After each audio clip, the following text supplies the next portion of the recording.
दोस्तों, इस भोजपुरी एक्टर्स के गॉडफादर बने खेसारी लाल यादव म्यूजिक वीडियो के बाद एक्टर की फिल्म में मारी एंट्री। दोस्तों, क्या है पूरी आगे की जानकारी बताएंगे आपको इस वीडियो में। उससे पहले हमारे इस चैनल को सब्सक्राइब जरूर कर लेना और वीडियो पसंद आए तो वीडियो को लाइक भी कर देना।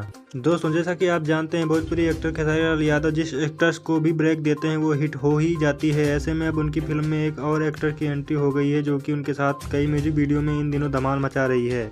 खेसारी लाल यादव के सितारे इन दिनों सातवें आसमान पर हैं। वो एक से बढ़कर एक गाने और फिल्म कर रहे हैं। इन दिनों उनकी जोड़ी एक्ट्रेस यामिनी सिंह के साथ काफी जम रही है। दोनों बैक टू बैक गाने दे रहे हैं जो ट्रेंडिंग लिस्ट में बरकरार रहते हैं और खूब धमाल मचाते हैं। ऐसे में अब इनकी जोड़ी जल्द ही आपको पर्दे पर देखने के लिए मिलने वाली है। एक्ट्रेस के स्टारडम में कोई कमी नहीं है, ये सभी जानते हैं। वहीं काजल राघवानी भले ही बड़े सितारों के साथ काम किया, मगर खेसारी के साथ जोड़ी जमाने के बाद उन्हें नए फेम स्टारडम मिला है। अब खेसारी लाल यादव का भोजपुरी एक्ट्रेस यामिनी सिंह को मिल गया, जहां कभी वो पसंद तक नहीं करती थी। आज आलम यह है कि वो बैक टू बैक उनके साथ म्यूजिक वीडियोज में काम कर रही हैं, साथ ही उनकी तारीफ करते हुए नहीं थकती। उनके लिए खेसारी अब गॉडफादर बन गए हैं। जी हां, आपने बिल्कुल सही सुना है दोस्तों। वीडियो कैसी लगी कमेंट में जरूर बताएं और वीडियो को लाइक भी कर देना।